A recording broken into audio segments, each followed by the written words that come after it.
بسم الله الرحمن الرحيم ولله العزة ولرسوله وللمؤمنين صدق الله العظيم وروي النبي صلى الله عليه وسلم من عظم العالم فقد عظمني أو كما قال النبي صلى الله عليه وسلم আল্লাহ তাআলার শুকরিয়া ও কৃতজ্ঞতা যে আল্লাহ তাআলার বিশেষ করুণায় পৃথিবীতে আমরা সৃষ্টির সেরা মানব জাতি হিসাবে সৃষ্ট হয়ে আল্লাহ রাব্বুল ইজ্জাতের একমাত্র মানোনীত দ্বীন ধর্ম ইসলামে আমরা দীক্ষিত হয়েছি এবং যুগে যুগে ইসলামকে বিকশিত করার জন্য নানা নবী এসেছেন, কিন্তু যার দ্বারাই ধর্ম মুকাম্মাল বা কমপ্লিট হয়েছে তিনি হচ্ছেন আপনাদের আমাদের মরুর দুলাল তাজদারে মদিনা নয়নে আমিনা শ্রেষ্ঠ নবী শেষ নবী মুহাম্মদুর রাসূলুল্লাহ সাল্লাল্লাহু আলাইহি ওয়াসাল্লামের উম্মত হিসাবে আমাদের এই জন্মভূমি ভারতের অঙ্গরাজ্য পশ্চিমবঙ্গের মুর্শিদাবাদ জেলার হরিহরপাড়া থানার অন্তর্গত একটি উল্লেখযোগ্য গ্রাম কেদারতলা, যেখানে দ্বীনি প্রতিষ্ঠান গড়ে উঠেছে, তার বার্ষিক সভাতে আল্লাহর অশেষ করুণায় আমরা উপস্থিত হতে পেরেছি। তাই মহান স্রষ্টার শুকরিয়ার্থে সকলেই বলি আলহামদুলিল্লাহ। রাসূল আকরাম সাল্লাল্লাহু আলাইহি ওয়াসাল্লামের প্রতি বর্ষিত দরুদ ও সালাম আন্তরিকভাবে সকলেই পড়ি সাল্লাল্লাহু আলাইহি ওয়াসাল্লাম। আর আপনারা আমরা যারা এখন বেঁচে আছি, আমাদের অনেক আত্মীয়, অনেকের পিতামাতা, অনেকের পাড়া প্রতিবেশী চিরতরের মতন চলে গেছেন, যারা কবরে রয়েছেন। আল্লাহ রাব্বুল ইজ্জাত তাদের আমাদের গুনাহ খাতা মার্জনা করে পরকালে জান্নাতের সাক্ষাৎ নসিব করুন, আল্লাহুম্মা আমিন। আমাদের মঞ্চে উপস্থিত রয়েছেন আপনাদের আমাদের সকলের শ্রদ্ধেয় পীর সাহেব হযরত মাওলানা আব্দুল হামিদ সাহেব, যিনি আমাদের অনেক উলামাদের ওস্তাদ এবং সঞ্চালক সভাপতি। এবং এই ময়দানে আমরা যে যতটুকু দিনের জ্ঞান শিখেছি, এর পেছনে একান্ত অবদান আপনাদের সহযোগিতা, আপনাদের আন্তরিকতা না থাকলে এই সমস্ত প্রতিষ্ঠান গড়ে উঠত না। আর এই প্রতিষ্ঠানগুলিরই ফসল খানিকটা আমরা। তাই আপনাদের মাঝে অনেকে আমার বয়োজ্যেষ্ঠ, সমবয়স্ক ও বয়োকনিষ্ঠ রয়েছেন, সকলকে আন্তরিকভাবে শ্রদ্ধা সালাম জ্ঞাপন করছি। আজকে যদি সবচেয়ে সাধুবাদ জানাচ্ছি, জাযাকুমুল্লাহ বলছি গ্রামের লোককে। জানি না মেলা কোন দিকে বসেছে কিনা, যাক অন্তত দেখতে পেলাম না। যদি একটি করেও দোকান বসে যেত রাস্তায়, কোনো গাড়ি কোনো লোক চলার জায়গা থাকতো না, রাস্তায় লোকের স্রোত, মেহমানের স্রোত। এই জালসাকে কেন্দ্র করে এসেছেন। হাদিসে আছে মাইয়ুরিদুল্লাহু বিহি খায়রান ইউফাক্কিহু ফিদ্দীন। এই হাদিসের অনুকূলে বলা যেতে পারে আল্লাহ তাআলা যাদেরকে ভালোবাসেন সেখানে দ্বীনি প্রতিষ্ঠান গড়ে ওঠে। যদি আউট অফ হরিহরপাড়া কেদারতলাকে কেউ জানে তো মাদ্রাসার জন্য বেশি জানে। তাই এত লোকের সেবার জন্য যারা রান্নার কাজে রয়েছেন, যারা মূল জালসার প্যান্ডেলে নেই, তাদের অবদান অনস্বীকার্য। তাই আপনাদের আশা বসা আল্লাহ তাআলা কবুল করুন এবং আপনাদের সকলের সার্বিক মঙ্গল কামনা করছি। আল্লাহ তাআলা কবুল করুন, আল্লাহুম্মা আমিন। আমাদের স্নেহের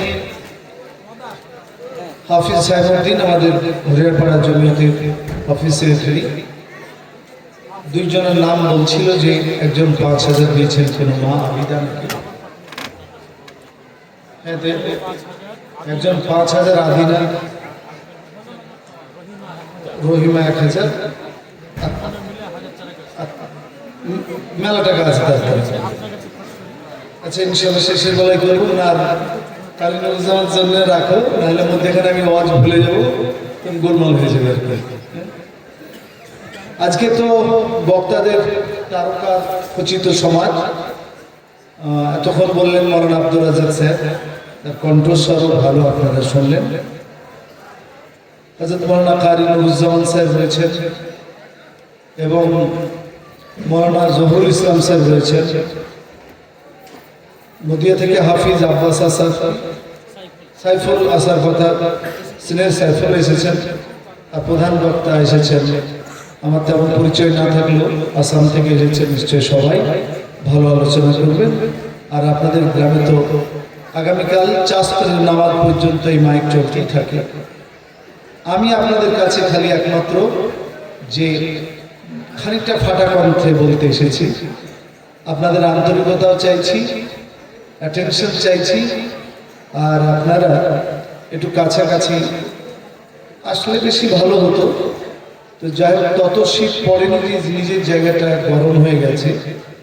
আপনারা আসলে কাছাকাছি দেখতে পেলে আমার বলতে একটু সাহস হবে।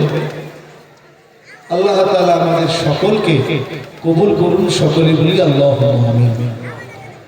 আমি শুরু করছি এই জায়গা থেকে যে আপনারা দেশের পরিস্থিতি আপনারা ভালোই জেনে গেছেন, কি কি চলছে। আপনি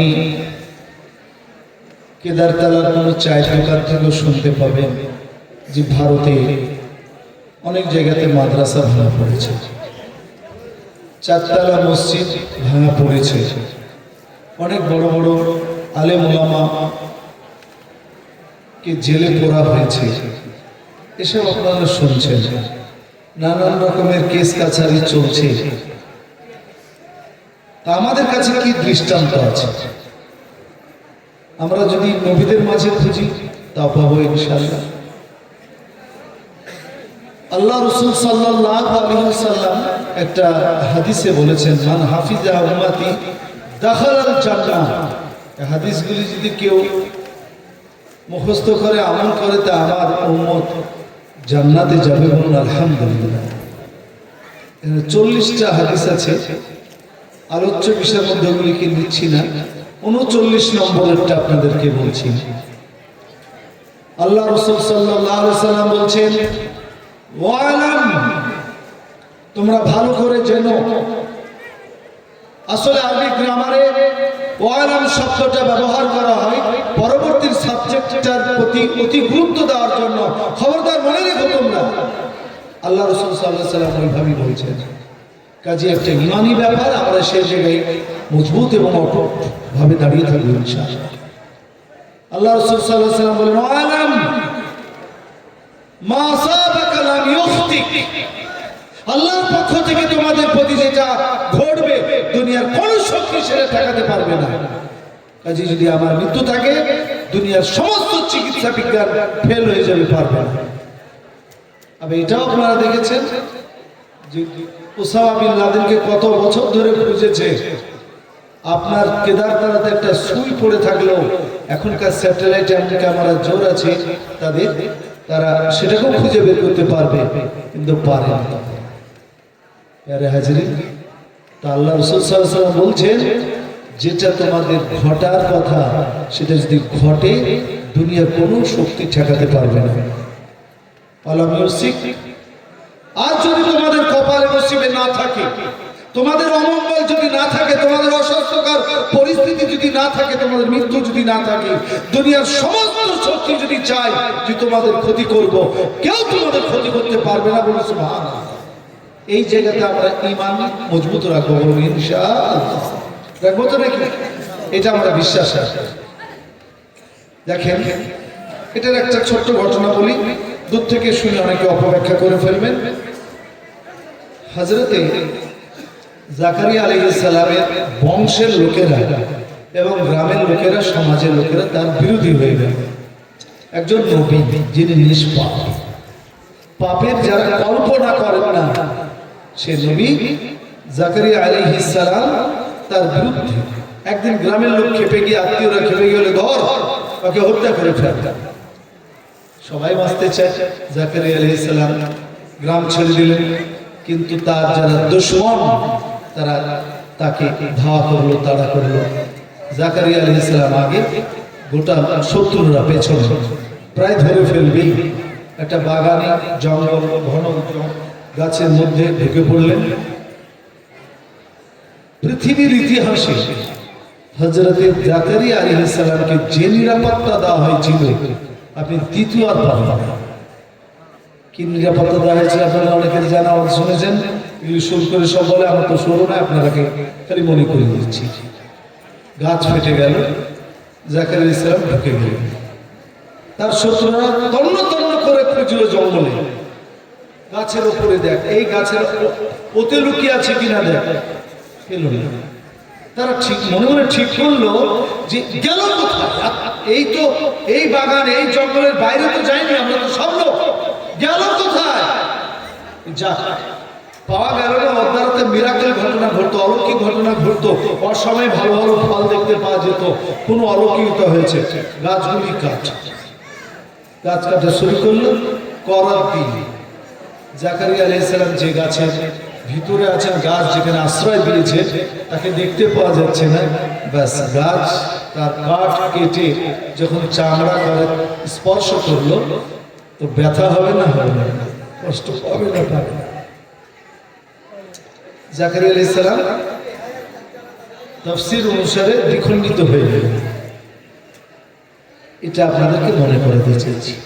এত বড় নিরাপত্তা পাওয়ার পরেও আল্লাহ রাব্বুল ইজ্জত বরঞ্চ কি বললেন, জাকারিয়া ধৈর্য ধরো, সহে নাও, এ নিয়ে আহ্লাদ করো না। তোমাকে, তুমি চেয়েছিলে বাঁচতে, তোমাকে সাহায্য করেছে, উদ্ভিদ জগৎ করেছে, তারপর আমি চাই না যে তুমি আর তোমার আয়ু আর থাক, তো দুনিয়ার কোনো নিরাপত্তা তোমাকে বাঁচাতে পারবে না, তুমি সহে নাও, বল সুবহানাল্লাহ। জাকারিয়া আলাইহিস সালাম দ্বিখণ্ডিত হলেন। প্যারে হাজির, জেনারেল একটা কথা বলি, এই 31শে ডিসেম্বর আসছে, 1 জানুয়ারি 31শে ডিসেম্বর শোনানো হয় পৃথিবীতে কি কি অলৌকিক ঘটনা ঘটেছে। একবার তাইওয়ানে বড় ভূমিকম্প হয়েছে, 16 তলা বিল্ডিং একবারে চূর্ণ বিচূর্ণ হয়ে গেছে, একটিও লোক বাঁচেনি। কিন্তু 16 তলা বিল্ডিং এর উপরে একবারে টপে ছাদে যে বাচ্চাগুলি খেলছিল, তারা একজনও মরেনি, সুবহানাল্লাহ। আপনার 2011 সালের 31 ডিসেম্বর মাসে, যেটা 31শে ডিসেম্বর আপনার সংবাদ মাধ্যম প্রচার করেছে, সেখানে একটা বিমান ভেঙে পড়ছে। কদিন আগে আমাদের দেশের তেজস যুদ্ধ বিমান ভেঙে পড়লো। দুবাই, যিনি আমাদের দেশের পাইলট, আমাদের সুরক্ষার জন্য ছিলেন, তার প্রাণ চলে গেছে। তার পরিবারের প্রতি আমরা সমবেথী। আল্লাহ তার পরিবারকে সুখে রাখুক, এই কামনাই করব। তেজস বিমান মোদিজি আসার পরে নাম দিয়েছেন, নামগুলি এরকমই হয়। কারণ সাহিত্যে আমরা জানতাম giving a name is a poetical art, সেটা তিনি কিন্তু ছন্দ পতন করে এরকম নাম চয়ন করেন। তেজস ভেঙে পড়ল, সঙ্গে সঙ্গে শেষের কত যে আগুন তার ফুলবোধারা ছড়ালো, কারণ কয়েক হাজার লিটার ধার্য পদার্থ থাকে। তা আমেরিকাতে একটি বিমান ওরকম ভেঙে পড়লো, প্যাসেঞ্জার বিমান, এক বিমান ভেঙে পড়ছে ধার্য পদার্থ সহ। আর নিচে যেখানে পড়ছে সেটা হচ্ছে একটা বড় ইলেকট্রিসিটি পাওয়ার হাউস, সেইখানে নিচে আগুন, উপরে আগুন, সবাই শেষ। কিন্তু 3 বছরের সাবির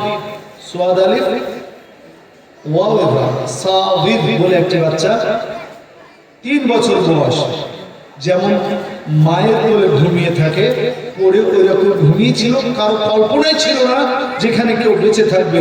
কিন্তু যখন ধ্বংস স্তূপগুলি যখন তারা ভাবলো যে আমরা এখানে উদ্ধার কাজে যাই, তখন দেখছি যে একটা 3-3.5 বছরের শিশু একবারে চকচকে দাঁড়িয়ে, তার গায়ে কোনো রকমের দাগ নাই, যেন মায়ের কোলে ঘুমিয়ে আছে। আল্লাহ দেখিয়ে দিয়েছে পারা যায়। আমাদের দেবগ্রামে একটি ডাক্তার, তার মনে হলো হসপিটাল যেতে হবে, সেভ করেই যায়।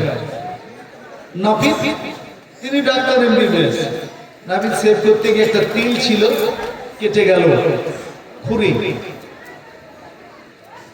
টিটনেসের ইঞ্জেকশন নিয়েছিলেন কিনা তিনিই বলতে পারবেন, কিন্তু ওইটা আক্রান্ত হয়ে ডাক্তার সাহেব নিজেই মারা গেলেন, সামান্য ছোট্ট একটা দানা কাটার কারণে। আটলান্টিক মহাসাগরে একটা বিমান ভেঙে পড়েছিল, কেউ বেঁচে ছিল না, কিন্তু আপনারা জানেন স্যাটেলাইটের মাধ্যমে যোগাযোগ করা, কানেক্টিভিটি অনেক সহজ। উদ্ধারকারীরা যখন জলজাহাজে পৌঁছালেন, দেখলেন হ্যাঁ ধ্বংসস্তূপগুলি ভাসছে। আর একটা 12-13 বছরের ছেলে বিমানের উপরি ভাগে কোথাও হাত এরকম আটকে আছে, ও ঝুলছে, পানিতে ভাসছে না, জাহাজটাতে ভাসছে। সাধারণত কোনো মানুষ, বিজ্ঞানীরা বলেন 6 দিন যদি কিছু না খায়, কিছু না পান করে, প্রাণ চলে যাবে না, কিন্তু জ্ঞান থাকবে না। কিন্তু আপনার লবণাক্ত পানিতে যদি থাকে তো 3 দিনই কিন্তু শেষ হয়ে যাবে, মারা যাবে, লবণাক্ত পানি দিতে যায়। তো সমুদ্রের ভাসান্ত জাহাজে এই শিশুটি, যারা উদ্ধার করতে গেছেন, কয়েকটা জলজাহাজ নিয়ে গেছেন, তাদের চিন্তা কেউ বেঁচে নেই, এটাও মনে হয় একটা লাশ। তাই শিশুটিকে জোরে টেনে বের করার চেষ্টা করছে, যেন বাচ্চাটার গলা নড়ে উঠেছে, হাতটা এভাবে জমে গেছে, আঙুলগুলো যেটাকে ধরেছিল। 3 মাস চিকিৎসা করার পর 7 দিন পর উদ্ধার হয়েছিল বাচ্চাটি, 3 মাস চিকিৎসা করে বেঁচে গেছে। সুবহানাল্লাহ। খালি ওই হাদিসের অনুকূলে বলতে চাইছি যে ক্ষতি যদি আল্লাহর পক্ষ থেকে না পৌঁছায় তো কেউ আপনার আমার ক্ষতি করতে পারবে না, আর যদি নসিবে লেখা থাকে কেউ ঠেকাতেও পারবে না। এটার প্রতি আপনার আমার ঈমান থাকতে হবে।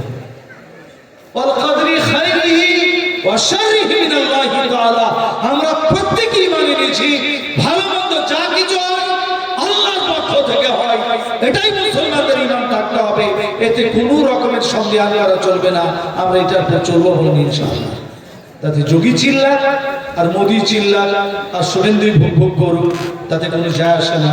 খালি নিজেদেরকে বুঝদিল মানে নিজেদেরকে অসহায় আর নিজেদেরকে মানে কাপুরুষ মনে করলে হবে। পরবর্তীতে যদি আমরা আসি অন্যদের জীবনীগুলিও দেখি, ইমাম আবু হানিফা রাহমাতুল্লাহ আলাইহি কেমন লোক, এত বড় মুহাদ্দিস পণ্ডিত, 56 বার হজ করেছেন, মসজিদে নববীতে তিনি হাদিস পড়াতেন, তিনার হাদিসের দার্সে সবচেয়ে বেশি দেশ বিদেশের লোকজন হতেন। কিন্তু ইমাম আবু হানিফা রাহমাতুল্লাহ আলাইহি এত সুপণ্ডিত, তার দেশের মুসলিম বাদশাহ, স্বরাষ্ট্রমন্ত্রী মুসলিম, বিচারপতি মুসলিম, কারাগার মন্ত্রী মুসলিম, কিন্তু দেশের রাষ্ট্রনায়ক প্রস্তাব দিলেন নোমান বিন সাবিত আবু হানিফা রাহমাতুল্লাহ আলাইহি যে আমাদের বিচারালয়ের প্রধান বিচারপতি আপনাকে হতে হবে। প্রাদেশিক আঞ্চলিক অনেক বিচারপতি থাকবেন, তাদের প্রধান বিচারপতি হবেন ইমাম আবু হানিফা রাহমাতুল্লাহ। আপনি রাজি? ইমাম আবু হানিফা রাহমাতুল্লাহ বললেন না, আমি হব না। বাদশাহ পক্ষ থেকে চাপ এলে আপনাকে হতে হবে। উনি বললেন না, আমি হব না। হলেন না।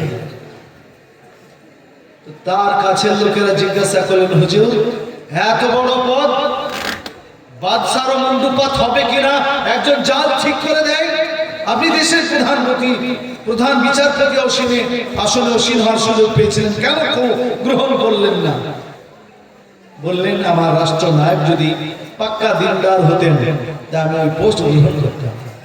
কিন্তু আমার রাষ্ট্রনায়ক যখন পাকা দিনদার নয়, যখন আমার বিচারে তার ছেলে তার ভাতিজা প্রাণদণ্ডে দণ্ডিত হবে, বড় শাস্তি হবে, তখন বাদশাহ সেখানে হস্তক্ষেপ করে আমাকে বলবে, আপনি আমার কর্মচারী প্রধান বিচারপতি, আমার ভাতিজাকে আমার বেটাকে ফাঁসি দিচ্ছেন, এটা আপনি রদ করুন।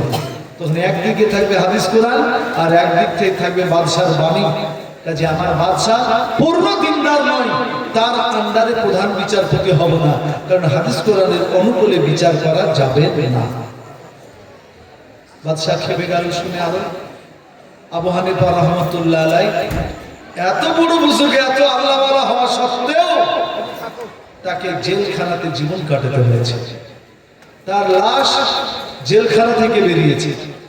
ইমাম আহমদ বিন হাম্বল রাহমাতুল্লাহ আলাইহি, যারা হাম্বলি মাযহাবের লোক ফলো করেন, ইনি বড় মুহাদ্দিস ছিলেন, আল্লাহওয়ালা লোক ছিলেন। তার আমলে মুসলিম বাদশাহ জেলে ভরেছিল আর জাল্লাদ নিযুক্ত করে বলেছিল, প্রত্যেক দিন যতদিন পর্যন্ত ফতোয়া না পাল্টাবে ততদিন পর্যন্ত প্রত্যেক দিন সকালে 40 কোড়া আর সন্ধ্যাবেলায় 40 কোড়া মেরে আসবে। জাল্লাদ যে বলতো, তোমার জন্য কতদিন ছুরি নিয়ে আসবো, মারতে আসবো, চাবুক নিয়ে আসবো, তোমার ফতোয়া পাল্টাবে না? বলে কোরআনও পাল্টাবে না, ফতোয়াও পাল্টাবে না। জাল্লাদ গেল খেপে, বলে আজ এমন মারা মারবো তোর যেন আর দেহই না থাকে, আমাকে আর যেন দুদিন মারতে না আসতে হবে। ইমাম আহমদ বিন হাম্বল রাহমাতুল্লাহ আলাইহি বলছেন, তুমি মারবে কিন্তু আমার চেহারার দিকে একবার দেখে নাও। তোমার মায়ের ভয়ে আমাদের ঈমানি তাকাজা রয়েছে, তোমার মায়ের কারণে আমার চেহারার আল্লাহর রহমতে একটুকু কোনো পরিবর্তন হবে না, কোনো ভয় ভীতি নেই, তুমি যত পারবে। জাল্লাদ রেগে গিয়ে এত জোরে মারলো কোমরে, আমরা পায়জামা পরে আছি, ফিতা আছি, মারির আঘাতে পায়জামার ফিতা কেটে গেল। ইমাম আহমদ বিন হাম্বল রাহমাতুল্লাহ আলাইহির দুটি হাত পিলারে এইভাবে বাঁধা, আর মারছে জাল্লাদ, পায়জামার ফিতা কেটে গেছে। আরো মার, তুমি নড়াচড়া করলে পায়জামাটা খুলে পড়বে না? পড়বে না, পায়জামা খুলে যাবে। আহমদ বিন হাম্বল রাহমাতুল্লাহ আলাইহি দোয়া করছেন, আল্লাহ আমি কয়েকদিন ধরে জেলখানায় আছি, আর সকালে 40 কোড়া মার খাই, সন্ধ্যাবেলায় 40 কোড়া মার খাই, একবার তোমার কাছে হাত তুলে বলিনি, আল্লাহ তুমি আমাকে মার থেকে পরিত্রাণ দাও, জাল্লাদের এই মার সহ্য করতে পারছি না। আমি এইভাবে তোমার কাছে হাত পাততে লজ্জাবোধ মনে করেছি যে আমি শরীয়তের জন্য মার খাচ্ছি, আল্লাহর কাছে পরিত্রাণ চাইছি, আল্লাহ মার সহ্য করতে পারছি না, এটা বলতে আমি লজ্জাবোধ করেছি, আল্লাহ তোমার কাছে বলিনি। কিন্তু এই জাল্লাদ জানে না আমার পায়জামা ফিতা কেটে গেছে, আর মুহূর্তের মধ্যে আমার পায়জামাটা খুলে পড়ে যাবে। আমি হাদিস কোরআনের ইজ্জতের রক্ষার্থে আমি জেলখানায় এসেছি আল্লাহ, আর এই দুষ্ট জাল্লাদ আমার লজ্জা স্থান গোপন অঙ্গ দেখে ফেলবে জেলখানায়, আমি তো পায়জামার ফিতাটা আর বাঁধতে পারবো না, এখানে তো কেউ নেই, আমার হাত দুটি তো বাঁধা।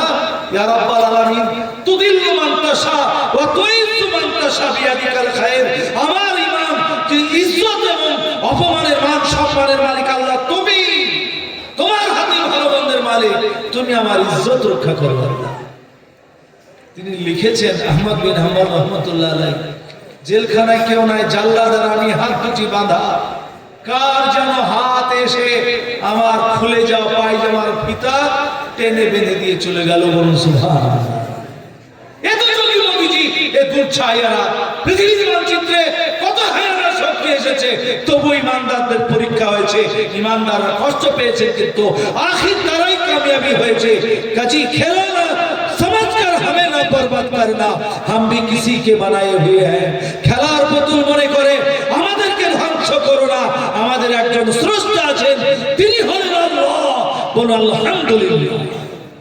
একটু আমরা সেই দিকে যাই, কিন্তু আফসোস কি জানেন, আফসোসও আছে, কারো বাড়িতে কেউ যদি চরম অসুস্থ হয়, আপনার আমার বাপ মা যদি মরণাপন্ন হয়, বাড়িতে যদি 56 ইঞ্চি এলইডি টিভি থাকে, তো বলবেন বাবা একটু চালিয়ে দাও, একটু দেখি। লোকে কি বলবে, যে মা মরছে, ডকডক করছে, নিঃশ্বাস যাচ্ছে আসছে, চলে যেতে পারে, আর তখন টিভি চালিয়ে সিনেমা দেখছো, এ কোন পুরা ছাই ছেলে, পুরা কাবাল। লোকে বলবে।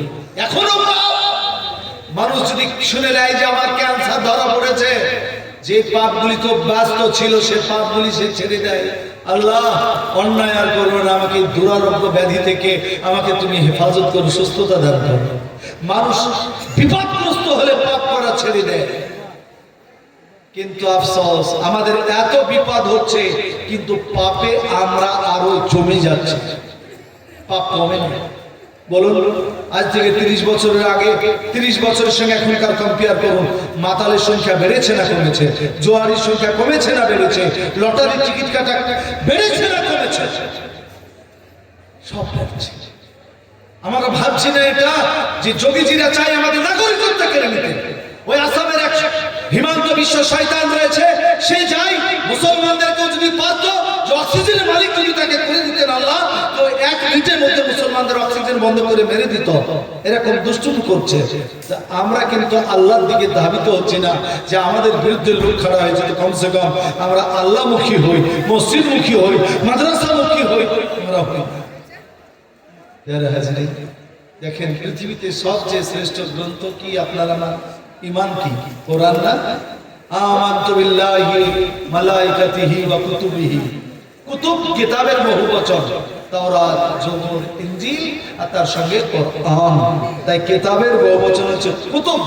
আল্লাহ ওগুলিকে দেখিনি, তাওরাত জানি না, ইনজিল জানি না কেমন, জবুর কেমন জানি না, কিন্তু আল্লাহ ওর প্রতি ঈমান আছে। তা যা তুমি বানিয়েছিল সব ভালো, কিন্তু আপনার আমার সামনে কোরআন তো রয়েছে। দালিকাল কিতাবু লা রাইবা ফীহি হুদাল লিল মুত্তাকিন। This is the holy Quran and it is guidance line those who fear to Allah without doubt. কোনো সন্দেহের অবকাশ নেই, এই কোরআনের মধ্যে কোনো রকমের সন্দেহ নেই। মুত্তাকিদের জন্য পথ প্রদর্শক। বলুন আলহামদুলিল্লাহ। লা হচ্ছে নাইলাফিল জিন্স, জাতিবাচককে না করার জন্য ব্যবহার হয়। রাইবুল মানে সন্দেহ, লা রাইবা কোনো রকমের সন্দেহ নেই। লা ইলাহা, পৃথিবীতে যত রকম মানুষ কাল্পনিক খোদা তৈরি করেছে, লা ইলাহা ইল্লাল্লাহ, there is no creator without Allah. আল্লাহ ছাড়া কোনো স্রষ্টা নেই, এটা আপনার আমার ঈমান। আপনারা আমরা যারা ঈদের দিনে দাঁড়িয়েছি, আপনারা আমরা যারা তারাবির নামাজ পড়েছি, জুমাতে গেছি, 5 ওয়াক্ত কোনদিন নামাজ পড়েছেন, সকলেই বলেছেন সুবহানাকা আল্লাহুম্মা ওয়া বিহামদিকা ওয়া তাবারাকা ইসমুকা ওয়া তাআলা জাদ্দুকা ওয়া লা ইলাহা গায়রুক। পড়েছেন না পড়েননি বলেন? আজকে ঈশার নামাজ হয়ে গেছে তো আপনারা পড়েছেন, কি বলেছেন একবার কল্পনা করে দেখবেন। কিসের আপনার চিন্তা, কিসের ভয়? আমার টিকিট দিবে না বলে, আমি মেম্বার বলে, আমি প্রধান বলে, আমি এমএলএ বলে আমাকে সব জায়গাতে মাথা নত করে বেড়াতে হবে, সব জায়গায় ঘুরে বেড়াতে হবে যদি টিকিটটা কেটে দেয়? আপনি আমি কিন্তু সবাই নামাজে দাঁড়িয়ে আল্লাহু আকবার কাবা শরীফের দিকে মুখ করে বলেছি আল্লাহকে আল্লাহ। সবই সেকেন্ড পারসনে বলেছি সুবহানাকা, এই কাটা হচ্ছে সেকেন্ড পারসন। সুবহানাকা আল্লাহুম্মা, সমস্ত পবিত্রতা আল্লাহ তোমার, ওয়া বিহামদিকা, সমস্ত প্রশংসা গুণকীর্তন আল্লাহ তোমার, ওয়া তাবারাকা ইসমুকা, তোমার নাম বরকতময়। তাই যা ভালো কাজ করব আল্লাহ বিসমিল্লাহ বলে করব, আল্লাহ তোমার নামই করব। ওয়া তাবারাকা ইসমুকা, তোমার নাম বরকতময়। ওয়া তাআলা জাদ্দুকা, তুমি সুউচ্চ সুবহান, ওয়া লা ইলাহা গায়রুক। আল্লাহ পৃথিবীতে আমাদের ভালো মন্দের মালিক তুমি ছাড়া কেউ নাই। যেই মুসলমান দিবানিশি নামাজে দাঁড়িয়ে আল্লাহকে বলেন আল্লাহ তুমি হচ্ছে আমাদের সবকিছুর মালিক, সেই মুসলমান এই 56 ইঞ্চি বলিওয়ালাদেরকে কিসের জন্য ভয় করব? আমরা কোনো ভয় করি না বললে ইনশাআল্লাহ আমরা আল্লাহর কাছে আল্লাহকে ভয় করি। আমাদের মাথা নত হবে, আল্লাহর কাছে নত হবে। সম্প্রীতির জন্য সব জায়গায় দূরে বেড়াবো না, বলুন জোরে ইনশাআল্লাহ। না বুঝি আপনাদেরকে ইনশাআল্লাহ বলা। যারা হাজিরিন এই কোরআনকে কেন্দ্র করে এদের যে এখন 1984 সালে চাঁদমল চোপড়া কলকাতা হাইকোর্টে কেস করেছিল, কোরআনে অনেক আয়াত রয়েছে আমাদের হিন্দুদেরকে মারতে বলেছে, কাজেই কোরআনকে ব্যান করতে হবে। সেদিনকে অ্যাডভোকেট ছিল অমুসলিম, জাজ ছিল অমুসলিম। কেস চলা তো দূরের কথা, চাঁদমল চোপড়ার কেসটা প্রথম দিনই জাজ খারিজ করে দিয়েছিলেন অমুসলমান হয়েও, যে পৃথিবীর মানচিত্রে কোথাও কোন কোর্টে কোরআনের বিরুদ্ধে কেস দাঁড়ায়নি। বলুন সুবহানাল্লাহ। আজও ভারতের মাটিতে একটি লোক 38 38টা আয়াতকে চিহ্নিত করেছে। তার বক্তব্য হলে 38টা আয়াতে এটা হচ্ছে সাম্প্রদায়িক আয়াত, অমুসলমানদেরকে কচুকাটা করার কথা বলা হয়েছে। কাজী কোরআনের আয়াতগুলিকে ব্যান করে দেওয়া হোক। ও সুপ্রিম কোর্টে যাওয়ার চেষ্টা করেছিল, কেস দাঁড় করাতেই পারেনি, বলুন আলহামদুলিল্লাহ। তো কোরআনের বিরুদ্ধে আওয়াজ যে এই যুগে উঠছে তা নয়, নবীর যুগে উঠেছিল। তারা বলতে কোরআন আল্লাহ প্রদত্ত বলছে তাই, এসব মানুষেরই তৈরি। নবী সাল্লাল্লাহু আলাইহি ওয়াসাল্লামের খুব মন খারাপ, আল্লাহ তোমার বাণী আর বলে মানুষ তৈরি করেছে। আল্লাহ তাআলা কোরআনে বললেন, কুল লাইন ইসতামাতিল ইনসু ওয়াল জিন্নু আলা ইয়াতু বিমিসলি হাযাল কোরআন লা ইয়াতুনা বিমিসলিহি লাউ কানা বা'দুহুম লিবা'দিন যাহিরা। আল্লাহ রাব্বুল ইজ্জাত বলেন, তোমরা জিন, তোমরা মানুষ এবং জিন জাতি, তোমরা একত্রিত হয়ে একে অপরকে সহযোগিতা করে কোরআন যদি মানব রচিত হয় তো তোমরা একটা কোরআন লিখে দেখিয়ে দাও। আল্লাহ তাআলা বললেন, লা ইয়াতুনা বিমিসলিহি ওয়ালাউ কানা বা'যুহুম লিবা'দিন যাহিরা। তোমরা একে অপরকে যতই সহযোগিতা করো, কিন্তু আমি আল্লাহ বলছি চ্যালেঞ্জ দিয়ে, এই কোরআনের মতন তোমরা কোরআনের অনুলিপি করতে পারবে না। বলুন সুবহানাল্লাহ, পারেন? তো নবী ছাত্রী কোরআনের বিরোধিতা করা হয়েছে, কোরআনকে মানব রচিত বলা হয়েছে, কোরআনের বিরুদ্ধে কথা বলা হয়েছে, সেই যুগও হয়েছে। আবার কিছুদিন লোক থেমে গেল, চ্যালেঞ্জ গ্রহণ করতে না পেরে আবার কিছুদিন পরে ফুটফুট করতে লাগলো। আল্লাহ তাআলা কোরআনে আবার বললেন, ঠিক আছে, আমি তোমরা বলো যে কোরআন মানুষের তৈরি করা, এটা মন ভরা মনের তৈরি করা গ্রন্থ, আল্লাহর নামে হতেই পারে না।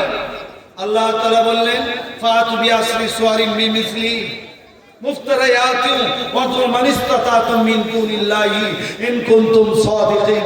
তোমরা যদি নিজেদের দাবিতে প্রকৃত সত্যবাদী হও, তোমাদের বন্ধুদেরকে একত্রিত করে বসিয়ে দাও, যত বড় সাহিত্যিক হোক, লাবিদ বিন রবিয়া হোক, আরো বিশ্ববিখ্যাত তদানীন্তন কালের আপনার মোয়াল্লা কাকাবের কবিরা হোক, সবকে নিয়ে বসে যাও, আর কোরআনে যত সূরা রয়েছে 114টা, 10টা সূরা তৈরি করে দেখিয়ে দাও। 10টা আলাম তারা থেকে নাস পর্যন্ত সূরাগুলি একটু আকার আয়তনে ছোট ছোট না?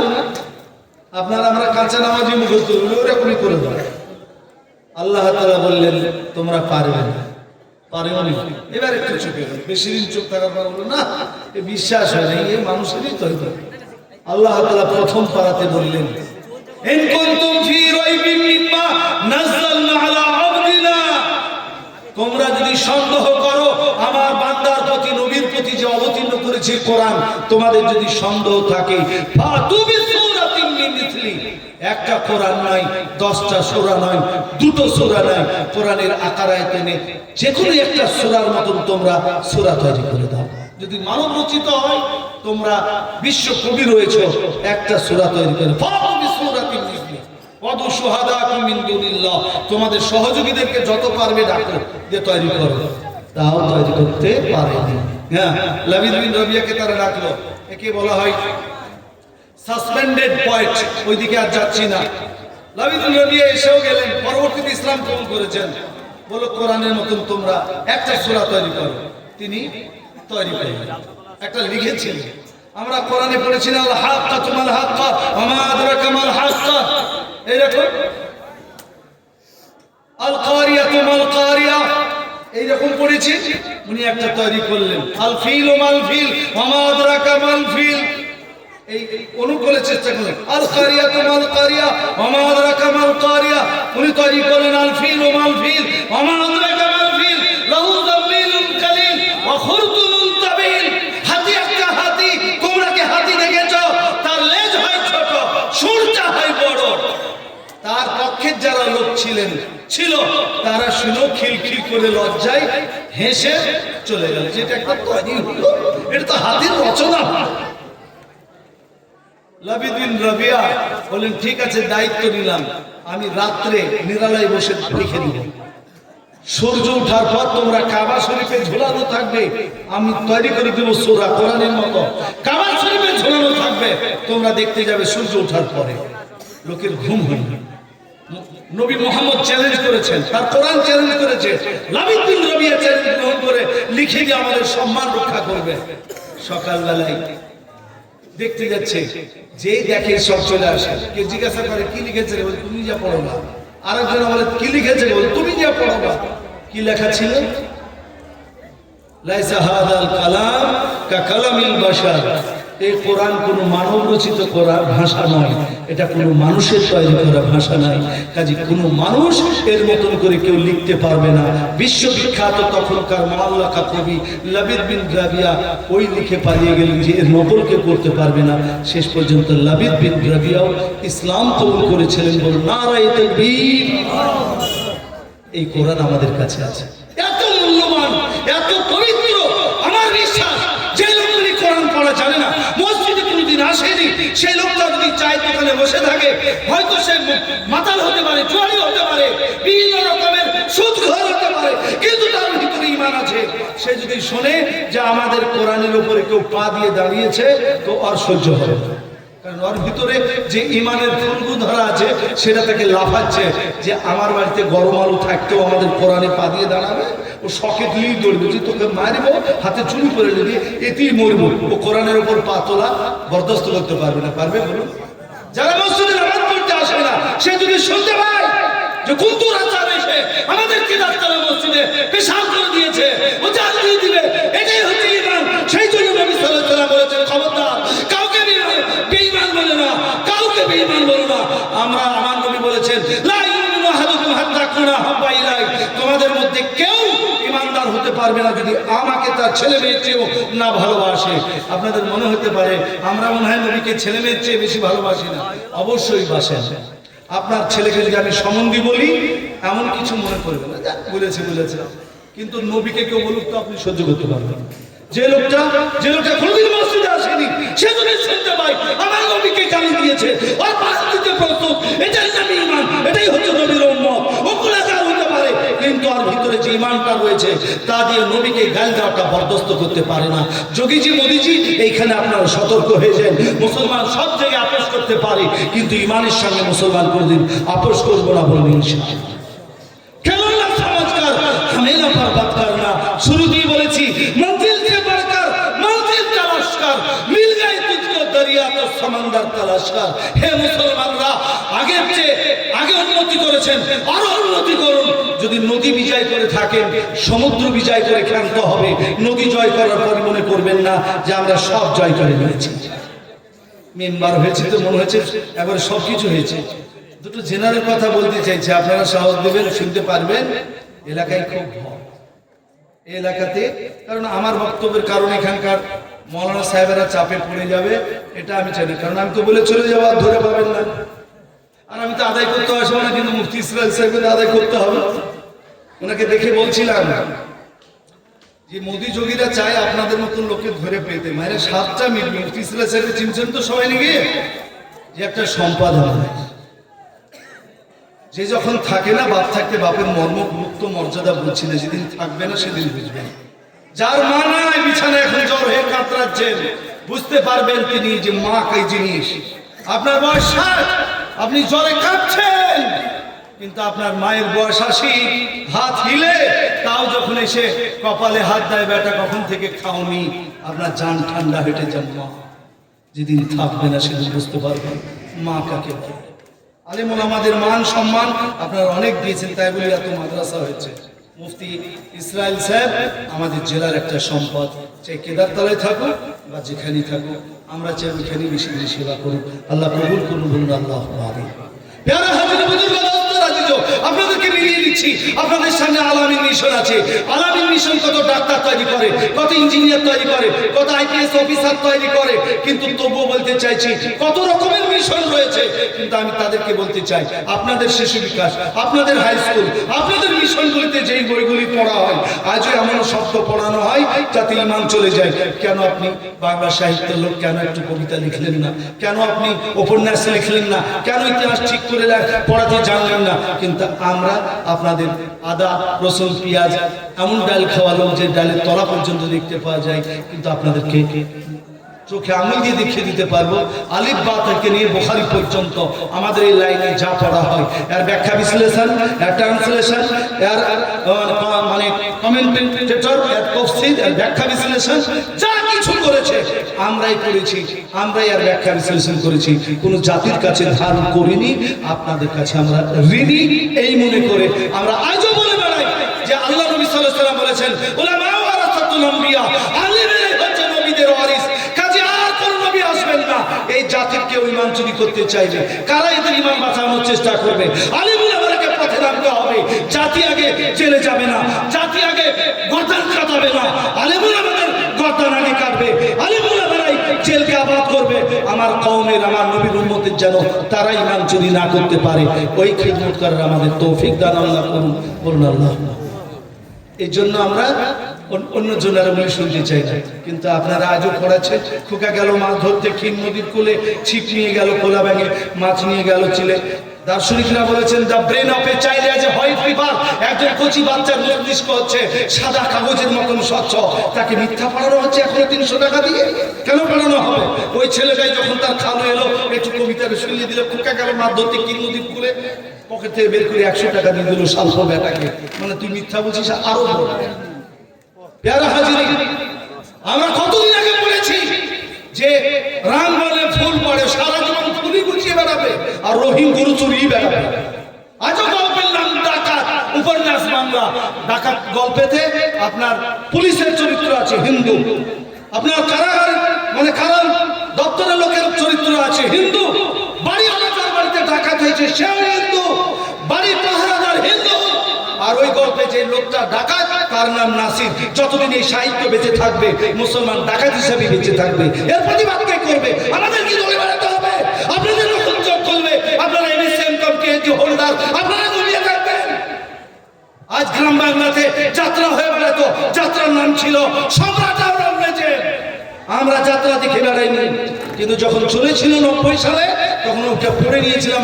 মাল আছে কি আওরঙ্গজেব রহমতুল্লাহ আলাইহি তাহাজ্জুদ গুজারলো, একজন ওলি লোক যার আমলে তিনি ছিলেন সদর মুফতি, তার আমলে তার নেতৃত্বে ফতোয়া আলমগীরি লেখা হয়েছে, আজও মাদ্রাসাগুলিতে পাবেন।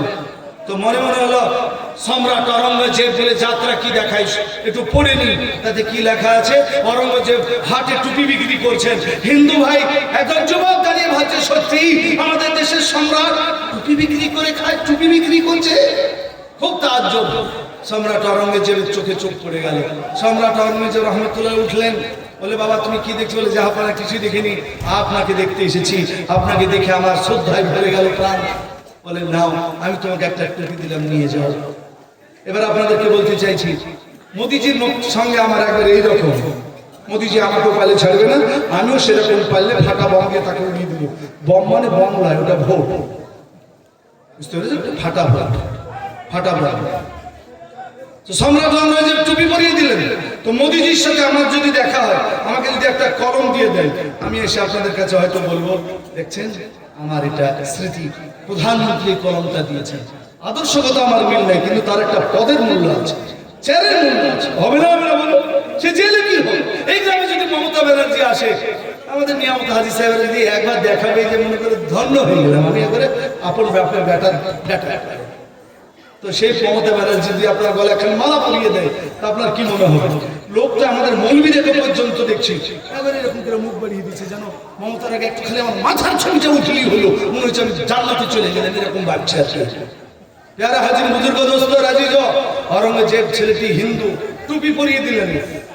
ছেলেটি বাড়ি গেল, মাকে বললো মা গো এই টুপিটা আমাদের সম্রাট দিয়েছে, তাই নাকি? হিন্দু মা টুপিটাকে চুমু দিয়ে পবিত্র মনে করে আলমারিতে তুলে রাখলেন। যে বাদশাহ টুপি দিয়েছে, মুসলমানদের এটা সিম্বল, পবিত্র জিনিস। পরের দিন এক জাল্লাদ দিয়ে ডাকছে, দেবের বাড়িতে আছো, হিমান্ত বাড়িতে আছো, দেবের বাড়িতে আছো, তোলপাড় আওয়াজ। দেবেনের বাড়িতে মায়েরা বেরিয়ে এসে বলছে কি ব্যাপার, কিসের জন্য এসেছেন? দেবেনের খোঁজ কেন? বলে দেবেন আছি, বলে হ্যাঁ আছে। দেবেন আয়। দেবেন বেরিয়ে এলো, কাল্পনিক নাম বলছি, বেরিয়ে এলো, বলে চলো আমি জাল্লাদ, তুমি কালকে হাটে আমাদের বাদশা তোমাকে টুপি দেয় নাই? বলে হ্যাঁ দিয়েছে। কিসের জন্য দিয়েছে? তোমার মন্দ আজ দ্বিখণ্ডিত করা হবে, বাদশা টুপি পরিয়ে চিহ্নিত করেছে। বলুন আমি নাজমুল হক আর ওদিকে শ্যামল চ্যাটার্জি, এই যাত্রাটা দুজনেই একসঙ্গে দেখছি যে আওরঙ্গজেব টুপি পরিয়ে দিয়েছে, তার জন্য জাল্লাদ তার মুন্ডু ছেদ করবে। বাড়ির দেবেনের বাড়ির মেয়েরা কেঁদে লুচিয়ে পড়লো, আমার সন্তানকে ছেড়ে দাও, কেবল আমার পোতাকে ছেড়ে দাও, কেবল আমার ভাইপোকে ছেড়ে দাও। জাল্লাদ টানতে টানতে নিয়ে গিয়ে তার মুন্ডুপাত করলো, বলে হিন্দু মুসলমান সম্প্রীতি থাকবে। কবে মুসলমানরা জাগ্রত হয়ে শিক্ষিত ছেলেরা ক্লাবে দাঁড়িয়ে 15 আগস্টে, স্বাধীনতা দিবসে, 26শে জানুয়ারিতে, 23শে জানুয়ারিতে আরো কোন কালচার অনুষ্ঠানে বলবেন যে আওরঙ্গজেবের চরিত্র এরকম ছিল না, এরকম ছিল, যাত্রা পালায় তারা দেখিয়ে দিবে। আমাদের লীলাবে সহ্য করতে হবে, আমাদের মৌলবীদেরকে ওই রাস্তা তো নামতে হবে। আবার একটা যাত্রা চলেছিল, সেটা ব্রিটিশ পিরিয়ডে, তার নাম ছিল ভাবনা গাজী। যাত্রার নাম ভাবনা গাজী, গ্রামে গঞ্জে অগ্নি হতো ভাবনা গাজী। এখন তার যাত্রা নাই, না থাকারও কথা, কিন্তু যাত্রার চেয়েও বেশি পাপের কাজ হচ্ছে। ভয়ে বলছি না তাই, কিন্তু 5 বাড়িতে খাওয়া একটু আপনাদের সাহস করে ভুলেও ভুলবো ইনশাআল্লাহ। ভাবনা গাজীর যাত্রা, ভাবনা গাজীর যাত্রাতে কি ছিল? আহা, একবারে 24 হাতের পাগড়ি মাথায়, আর এই মোটা মৌলবি, পা পর্যন্ত জামা, আর হাতে 500 দানা তরবে, এরকম করছে ভাবনা গাজী। একদল চেলারা যে বললো, জাহাবানা খুশখবরি হে, খুশখবরি হে। বলছে কি সুসংবাদ রয়েছে, কি বলো? বলে আমরা ঠাকুরপাড়া থেকে এলাম, ঠাকুরপাড়া একটা সত্যি মেয়ে দেখলাম, এত সুন্দরী মেয়ে আমাদের চোখে পড়েনি, আর ওই সুন্দরী মেয়েটি খালি আপনার বিচার করে। বলে আলহামদুলিল্লাহ, আলহামদুলিল্লাহ, উসকো লেকে আও। চেলারা মানলো তো। ভাবনা গাজী হচ্ছে মুসলমানদের বাদশাহ, কিন্তু পীরানে পীর আব্দুল কাদের জিলানীর চেয়েও বড়। এইরকম যাত্রাতে হচ্ছে। ভাবনা গাজীর কথা শুনে মেয়েটিকে জোরদস্তি নিয়ে এলো, মেয়ের পরিবার, মেয়েটি কান্না করছে। ভাবনা গাজীর ঘরে ঢুকিয়ে দিয়ে ভিতর থেকে, বাইরে থেকে খিলটা আটকে দিয়ে সবাই চলে গেল। ভাবনা গাজী সুবহানাল্লাহ তার তসবির দানা টান দিয়ে বলল, আল্লাহ তোমাকে আমার জন্য সৃষ্টি করেছে, তোমাকে আমার জন্যই মানায়, আর কারোর জন্য মানায় না। হিন্দু রমণী সিঁদুর পরিহিতা কান্না করে বলল, তুমি আমার পিতৃতুল্য, আমি বিবাহিতা রমণী, আমি পবিত্র, আমার স্বামী রয়েছে, আমার ইজ্জতকে ছাড় দাও, তোমাকে আমি বাবা বলে সম্বোধন করছি, আমার গায়ে তুমি হাত দিও না। তবু ভাবনা গাজী বলল, তোমাকে আমার জন্যই মানায়। বলুন, যদি এটা শুভেন্দু অধিকারী আর ফিরহাদ হাকিম একসঙ্গে দেখে, তো শুভেন্দু অধিকারী তো বলবে, ফিরহাদ রে, তোকে এক কবি শেষ করবো, তোর বাপ দাদা 14 পুরুষ আমাদের বোনদেরকে ভোগ করেছে, এবার আমি মোদিজির জোরে তোদের বোনগুলিকে, মেয়েগুলিকে ভোগ করবো। সাম্প্রদায়িক তৈরি হবে না? হবে না।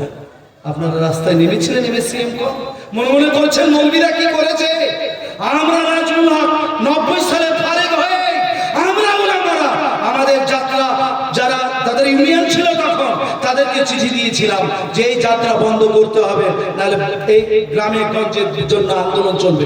কোন যুবক এমএসসিএম কাম পিএইচডি হোল্ডার হিস্ট্রিতে আছেন, তারা ভাবনা গাজী বলে কোনো নাম পড়েছেন ইতিহাসে?